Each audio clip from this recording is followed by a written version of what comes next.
अस्सलाम वालेकुम, मरियम आयशा ऑफिशियल पर खुशामदीद। आज हम बात करेंगे नंद के एपिसोड नंबर 41 के प्रोमो के बारे में। आज के एपिसोड में आपने देखा कि किस तरह से जहांगीर राबी का ख्याल रखता है और जो गौहर है वो अपने बेटे उमर को इस्तेमाल करके राबी से जहांगीर को दूर करना चाहती है, लेकिन ऐसा नहीं होता। इसी तरफ जो गौहर है वो राबी को बुरा भला सुनाती है, वहीं उसकी सास उसको मना करती है कि तुम इतने सब्र से रह रही थी, अब तुम्हें क्या हो गया है।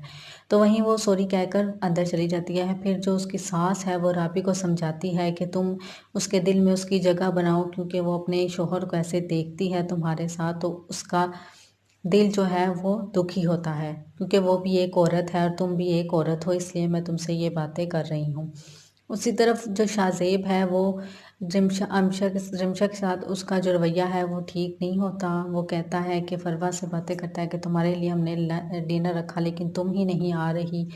तो वहीं कहता है कि मैं रिमशा के साथ बोर हो जाऊंगा। वहीं उसकी जो मिसअंडरस्टैंडिंग है वो बहुत ज़्यादा हो जाती है, फिर वहाँ से वो उठकर चली जाती है।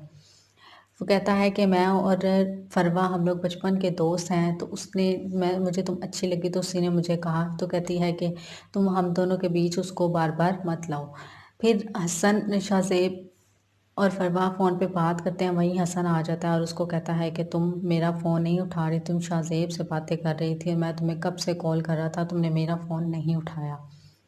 फिर हम देख उसके बाद देखते हैं कि जो गौहर है वो राबी के फ़ोन से अपने भाई साकिब को फ़ोन करती है और मैसेज करती है। और वो समझता है कि राबी ने मुझे फ़ोन किया, तो जब वो घर आता है पेपर देता है और दूसरी तरफ वो कहता है कि तुमने मुझे फ़ोन किया और मैसेज किया। वहीं राबी कहती है कि अपनी बकवास बंद करो, यहाँ से चले जाओ, ज़्यादा बकवास नहीं करो, मैंने ऐसा कुछ नहीं किया।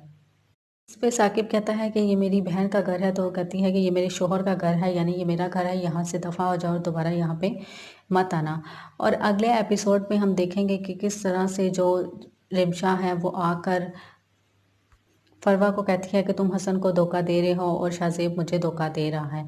वहीं पे उसकी सास आ जाती है और उसे कहती है कि ये सब ये क्या कह रही है, तो वो कहती है कि मुझे कुछ नहीं पता, तुम ऐसा क्यों बोल रही हो। वहीं हसन आ जाता है और गौहर उसको बुरा भला कहती है और उसको कहती है तुम बद किरदार हो, ये वो। तो वहीं पे हसन उसको फरवा को थप्पड़ मारने के लिए हाथ उठाती है और हाथ उठाता है तो वहाँ पे वो उसका हाथ पकड़ लेती है।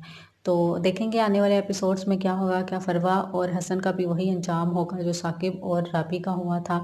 आने वाले एपिसोड में क्या होगा देखेंगे। आप ही अपने कमेंट के ज़रिए बताइएगा कि आपकी राय इस बारे